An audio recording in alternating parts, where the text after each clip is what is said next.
I started off doing videos mainly, and then as time went on and you want to increase your quality of your videos, I splashed out and got myself a 70D because that was had really good reports for the automatic focus doing video, and so I got this one primarily for videos.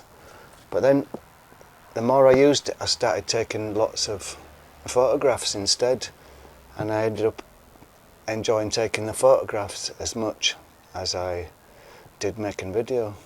So I use this one for video still and take a lot of photographs with it.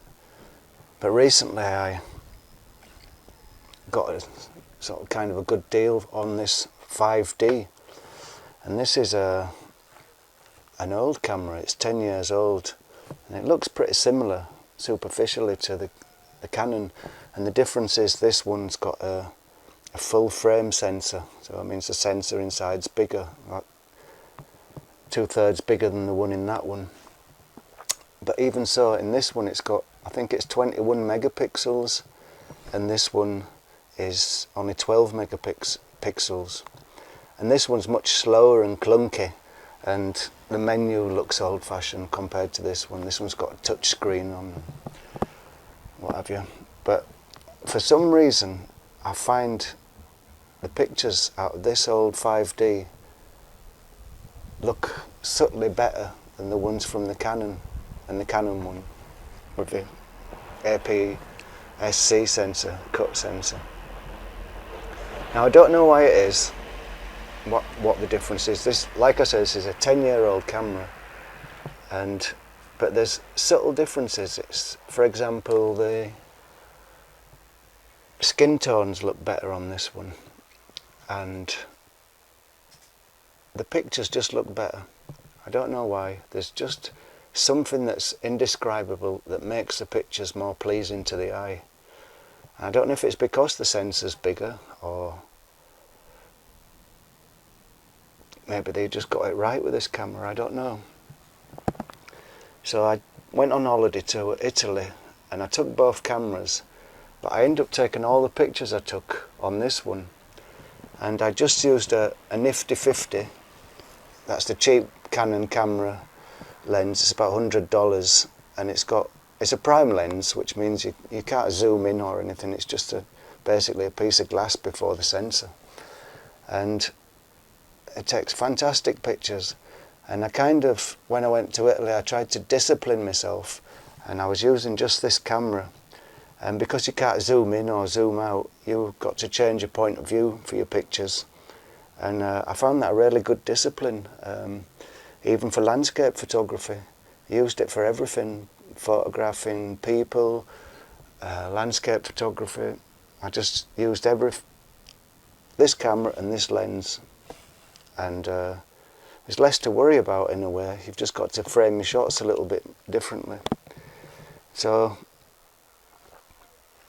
yeah, I was really pleased with it, and I got this for a couple of $100. And when it came out in 2006 or 2007, it was about $3,000. So it's an old thing, it's clunky, and the menu's a bit primitive, but I kind of like that. You can get through the menu really quickly because it's so simple. Anyway, as I said, I used to mainly do videos, and I started snapping pictures about 3 years ago. And the way my mind works is like, I'm doing all these pictures, I want to do something with them. And I've made a few videos with this camera and managed to pay for the camera from the videos I've made. And I was wondering if there's any way I can make some money on photographs too.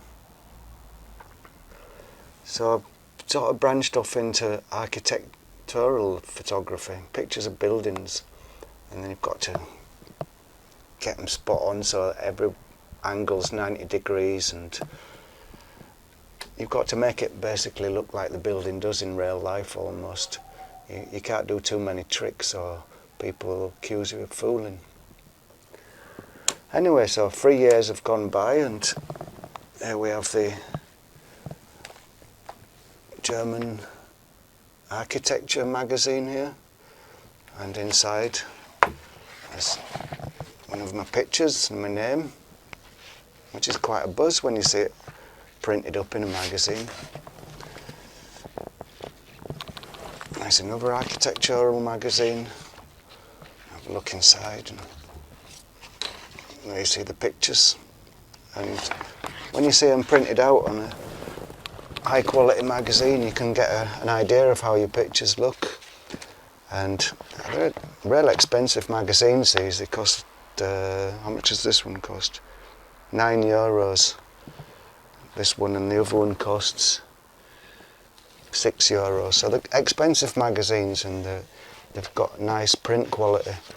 And the pictures, they look good, and look as good as the other professional ones in there to me.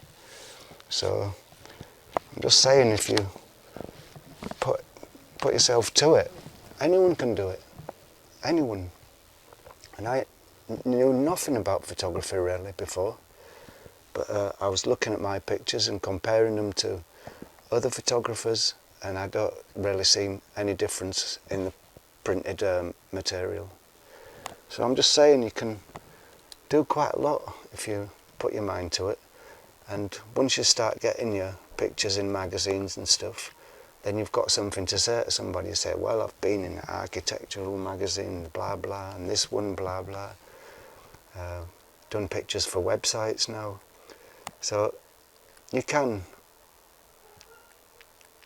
become a professional photographer.